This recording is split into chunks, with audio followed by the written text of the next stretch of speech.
is this cube, guys. It's doing so well. So what do you guys think I should do? Should I rescape it completely or just make some small changes? This aquarium is a bit different from all of my other setups, so that'll be a separate. Hey, what's up guys? Welcome back. Hope you're doing well. So in the past couple weeks, the big shallow has kind of been the center of attention in all of my videos. Most videos have all been about the big shallow. So I thought today is a good idea to give you guys an update on all of my other tanks. Just take a bit of a room tour. Talk about what's new, the good things, the bad things, some future projects that are coming up. Yeah, let's go. Of course, we're not going to skip the big shallow because I'm sure you guys are curious about how it's doing. So we are currently at day 5. It's been 5 days since planting. Yeah, so far so good. I've done 2 water changes since that day, and I'll be doing water changes every 2 or 3 days until the aquarium is about 1 month old, and then I'll switch to just 50% water changes once a week. That should be enough. Yeah, so far so good. Not really any signs of plant growth just yet, but yeah, 5 days, that's rather quickly. Lights, the skylight hyper spot has been on for 8 hours a day. It's currently running on 75%. Yeah, it's quite high above the tank, so for now 75% is good. We'll see how the plants react to that. Maybe we have to either take it down or bump it up a little bit. One thing I have not talked about yet is the CO2 system for this tank. And there'll be a separate video about that, because the CO2 system on this aquarium is a bit different from all of my other setups. So that'll be a separate video for the CO2 system. Alright, moving on to the shelf, starting on top with the 10-liter no filter cube. This one has been without a filter for many months already, doing really good. I did have a bit of an algae outbreak, I think it was 2 weeks or 3 weeks ago. So I did a crazy maintenance session on this, pulled out a lot of moss. I'll see if I can overlay some images or tapes from that. Basically the problem was I had removed too many floating plants, and the light is quite strong, so I had too much light coming into the tank. And yeah, if you don't have a filter, you know, the detritus and all the gunk just keeps piling up. Like, doesn't matter how many water changes you do. So I had a lot of waste just collecting here and there, and it just needed a really big maintenance session. So right now it's doing really well. It's really nice to have a no filter tank. It's just so simple, you know, no crazy technique. If you look at this aquarium, you know, there's so much technique going on, and it's nice. I mean, it's absolutely beautiful with all the technique, of course, but then to contrast, something that's super low tech is also really nice. Just a light, nothing else. All right, then we go straight down to the 20-liter cube. This one has actually moved position. So it used to be on the very bottom shelf right there, and I had the planted vase over there. And on that spot was the biosphere. Some of you guys might remember that. I've sold the biosphere. I just figured out that, you know, if there's no water in it, then it's not for me. So I got rid of the biosphere. I put the planted vase on the spot of the biosphere. Then this spot was empty, so I moved the 20-liter cube up one shelf. And now I'm actually looking at it much more often because it's just a much better position than having it this low at the bottom, you know. So I moved it up a position. Yeah, this cube, guys, is doing so well.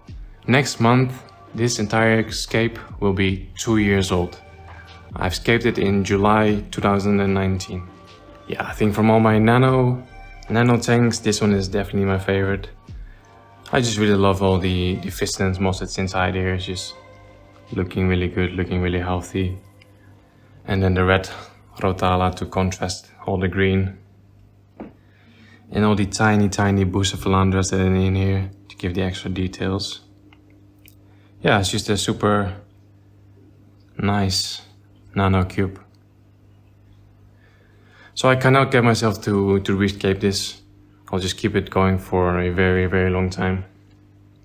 And people will always ask, like, how long does aquasoil last? This tank has been set up for 2 years, and I've used Tropica soil, just the regular version. Yeah, I think for sure the nutrients that were originally in the soil they are long gone, and the ability to lower the pH, that's gone of course as well, but it's still a very good substrate. So yeah, how long does aquasoil last? For as long as you want. And if the nutrients run out, you can always add more root taps to give them more nutrients. But it will always be a very good substrate for plants to root in. And I think this cube is a testament to that. So let's just really quickly go over the plants. I'll see if I can name some of them. On the 2 trees we have a lot of moss. So we have 2 types. The fluffy one is the Phoenix moss, aka Viscidens fontanus. And then in between there we also have Ricardia, the coral moss. So 2 types of moss. And then in the middle, the red plant, that's Rotala Vietnam Hra. And then among all of the mosses we have a variety of really tiny Bucephalandras. Don't ask me for the complete name, I have no idea. Just a lot of different Bucephalandras. And then in the front here, those 3 patches, that's Micranthemum Monte Carlo, probably the easiest carpeting plant there is. There's a few bits of hair grass in between that as well. And then on the sides we have a variety of cryptocoreans. So I think this longer one is Cryptneveli. I'll leave the scientific name on the screen. And on this side we also have some smaller crypts. I think they will still grow a little bit bigger. I've trimmed them recently. Yeah, I think that's it. Oh, and then there's a really tiny Anubias in there as well. Anubias mini. Yeah, just a beautiful nano aquascape. Let's move on. Okay, next up on the shelf we have the planted vase. This one is also running without a filter, just like the 10-liter cube. I think I've set this up in March. Was it March? I think so. Yeah, also doing really good. Excuse the reflections, guys. Doing really well. I'm just giving it a 50% of water change once a week. Yeah, and that's it. I have to remove the duckweed every week as well. Besides that, this yeah, it's very low maintenance. I'm not dosing any liquid fertilizers, so all the nutrients for the plants are just coming from the waste created by the snails and the shrimp. So it's almost like a self-sustaining ecosystem. But yeah, I do keep up with the water changes. I was getting a little bit of hair algae in this phase as well. So I reduced the intensity of the Chihiros C2 RGB, reduced the intensity a little bit, and reduced the photo period a little bit, because I think I had the light on for 10-12 hours. Just a very slow ramp up and ramp down. And now it's just on for 8 hours with less intensity. And people always ask me the floating plants, the red floating plants. This is Philanthus fluitans, also known as the red root floaters. Yeah, it's just a beautiful floating plant. Gives a nice red touch to the entire thing. Very slow growing floating plants, but maybe that's because I'm barely ever dosing liquid fertilizers. If I would add more fertilizer to this scape, they wouldn't be as red as this, so that's another thing to consider. And yeah, the only inhabitants here are just some really low-grade cherry shrimp, the ones that are the least colorful, I guess. But they make a nice home here. Let's move on to the Iwagumi. And this is actually the first Iwagumi I probably ever made. Super simple, 3 rocks only. I just wanted to make a scape that literally anyone can pull off with 3 rocks and 1 carpeting plant. Anyone can do this, right? The Iwagumi got a new light. This is the Chihiros WRGB Slim. Wait, I have the box here. Chihiros WRGB 2 Slim. So this is a new light from Chihiros. So this is the 30 centimeter version. So you can extend it a little bit. So that's why you have those things extended here. So it's just a very simple Iwagumi. It's been set up since beginning of April, I think. So it's about 3 months old now. And I have to admit that I have not trimmed the carpet once. The carpet is Hemianthus calyptricoides cuba. Yeah, I think it looks great even if it hasn't been trimmed. Some people might like the really clean, tight edge look. I kind of like how wild it is right now. Pretty sure the inhabitants love it as well. We got some nice red cherry shrimp in here, some Cleathon snails and some ram's horn snails. It's just a super simple, also very low maintenance aquascape. And actually the CO2 system that's on here, some people might remember, that's the CO2 reactor from Colombo. So this is like a DIY CO2 system with citric acid and baking soda. And I've set this system up in the beginning of February. So literally right now it's 4 months old. And I'm only running it for, I think it's 6 or 7 bubbles per second. So it makes sense that it would last a very long time, but yeah, still a very surprising result in my opinion. I think it's almost empty right now. And when it's empty, I'll do a review of this product. But yeah, I think that's it for this shelf, guys. Now of course we have an empty spot over there, and that spot will be filled very soon. I've actually ordered a new tank for this spot, so when that new tank arrives we'll have a nice new project to work on. So that's something you guys can look forward to. Alright, next up we have the what used to be a low-tech Betta scape for my Black Samurai plakat Betta named Semi. Now Semi is doing really good, but his scape is no longer low-tech. I've added some CO2 because I was experiencing some algae issues. Mostly staghorn algae and black brush algae. Yeah, those 2 algae are just indicators of low CO2. So I added some CO2, and basically the algae, the reason that the algae appeared is really my own fault. And the light that's on this tank is very bright. I've had a lot of floating plants to kind of keep it balanced, but I just removed too many floating plants, so the light was just too strong, which caused an imbalance and caused the algae to appear. So I've been adding CO2 for about a week now, and things are already looking a lot better. The tank is looking a little bit bare right now. I just trimmed it yesterday actually, but we had a lot more algae than you see right now. So it's starting to look better, and some of the algae is already starting to die off, so soon it should be back to what it used to be. Yeah, this tank is overall still doing really well, even though we had some algae issues. It still looks good. Yeah, Semi has been doing really good. He's quite the character, always hungry, always coming for food.